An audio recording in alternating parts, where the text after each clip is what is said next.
Alright, boys, reason number one is basically the look of the car.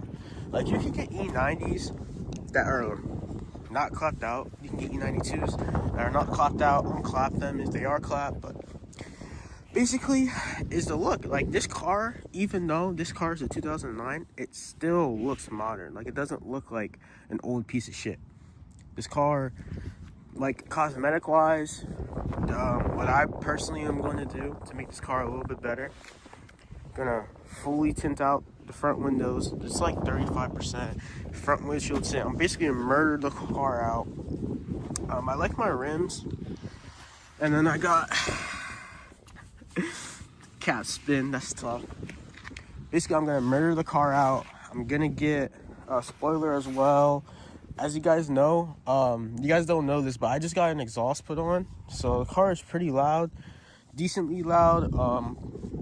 But it sounds really good. It doesn't sound raspy.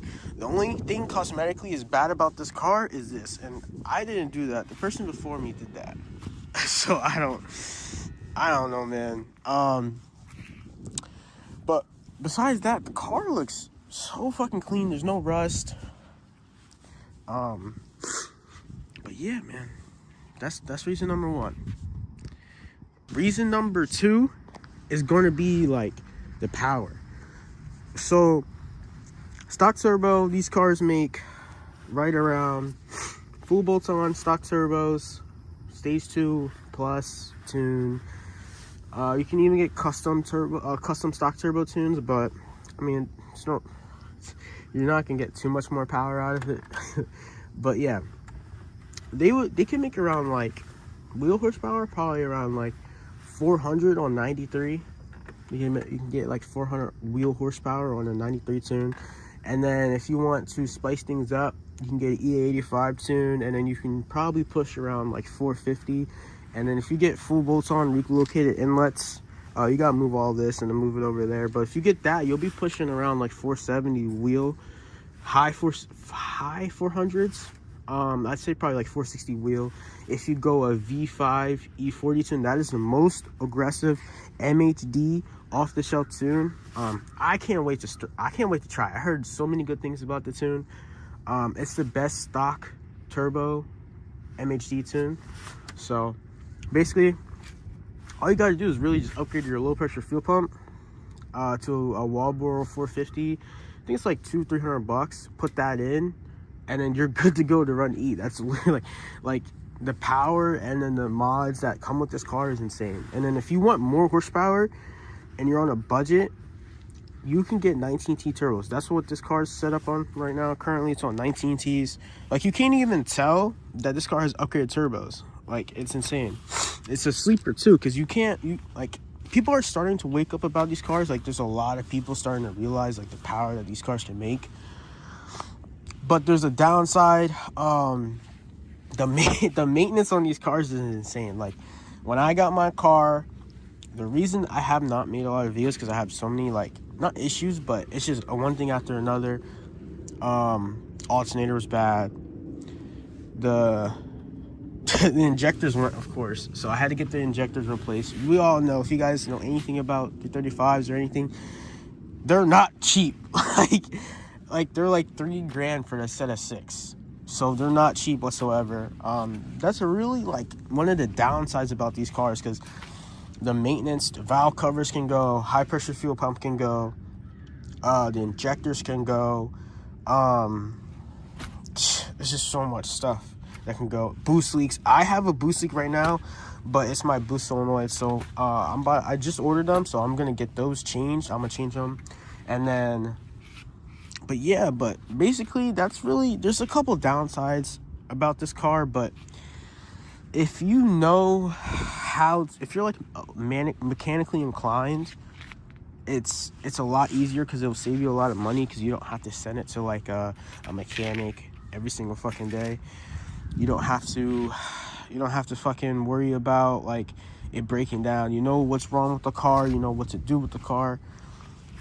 And that's another thing. That's another point I want to make, is that these cars, like, if you don't know a lot about cars and you want to learn a lot about cars, these cars are like really good.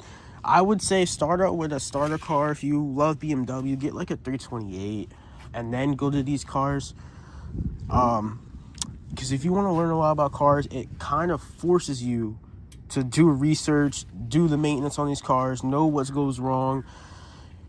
But you also have to have the money. So that's another bad part, is if you don't really have a job, you don't have no money, keeping up with the maintenance on these cars is going to be kind of hard. So yeah, these cars can make a good amount of power, but maintenance wise, you're gonna have to keep up with it. So that's really like a pro and a con, because there's also a downside. But I think that's with every car. When you start pushing cars past the like stock power, it's gonna have problems. But it's nothing too crazy.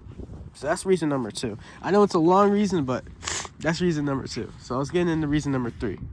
All right, another reason is aftermarket support. The support on these cars is crazy. If you want a drift build, you can make a drift build. If you want, I don't know, a stance build, you can make a stance build. If you want to push power with these cars, the N54 motor can definitely push some power. Like the support for these cars is insane. Like if you want, like you can do anything you want, you can do it. Like you have the platform. There's a lot of things out there that can interest you on these cars. Performance wise, I mean, you can go big single turbo, because it's gonna cost probably around like $8,000. But if it's something you want to do, that's something you can definitely achieve. But for me personally, I just run some coilovers and push a decent amount of power and call it a day. Like I said, get the windows tinted, maybe get some carbon fiber mirror caps, spoiler, cosmetically, and then that's really it. I already got coilovers, and then probably just push on my setup. Personally, on my setup, I'd say probably around like 500 horsepower, because I have 19Ts again, and then I have low pressure fuel pump put in, so I can run E. But I'm not gonna really push the car right now because I have a boost leak. Like that's why I said a maintenance on these cars is you cannot skip it out. Like you can't. And it would be good if you guys have another car to daily, because I wouldn't daily this. I would just have this car as a weekend car, especially when you're pushing a decent amount of power. It's good to have another daily, so that if something goes wrong, you still have a car. But I mean, this car hasn't left me stranded on the road, surprisingly. Like when I drove this car, I had my MOSFETs went, believe it or not. I replaced the MOSFETs. The car was running like shit. So got that fixed, but the car still ran. Like I didn't drive it with the MOSFETs, but I left it parked, but I had another car to drive. So that's what I'm saying. It's good to have another car. It's good to get your foot in the door with cars. And if you like BMWs and you want a car that's decently cheap and that's not going to break your pocket, and then once you get this, and if you want to start moving your way up, like you get a B58 next, you can get, if you have the money, S55, F82, F80. Like this is like the first car that you can get to get your foot in the door. Okay, boys, that's gonna be it for this video. Those are just a couple of reasons why personally I think that you guys should still get one of these cars, even though we're going in 2026. Overall, if you have the money, and if you have a decent amount of money, and you know what you're doing, or you want to start learning what you're doing, then this is a good first step into getting this type of car. Like I said, maintenance. As soon as you get the car, make sure you keep up on your maintenance. You don't want to put a fucking stage 2 tune on it and then you have a leaking valve cover gasket causing misfires. It just doesn't make sense. So but yeah, man, this is my car. I'm gonna start posting a lot more videos. I'm gonna do some driving videos. I'm gonna give you guys here, let you guys hear my exhaust. Got a right now it's just a muffler delete. I still got my resonators on, so it's decently loud, but it's not too loud. But the interior is pretty clean as well. Like the interior is not too bad. I got some stuff. It's basically basic stuff. I want to get my I'm gonna get my seats red, but yeah, No lights on the dash. No lights.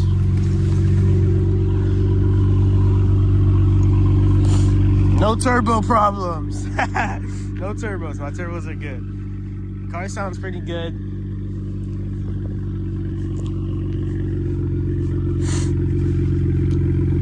But the sound of these cars is like, once you like start modifying them, they sound so good. Especially if you have a single exit. It's gonna sound like, it sounds like a fucking insane car. I got decent pops on my car. I'll let you guys listen. Yeah, you guys can hear the turbos and everything too.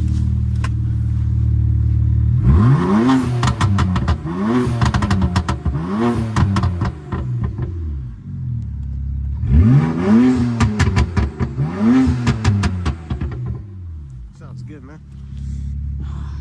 But yeah, man, that's gonna be it for this video. Thank you guys so much for staying for this whole video. I appreciate it. And you guys can like, comment, subscribe. It's your boy Hezzy, and I'm out. Peace.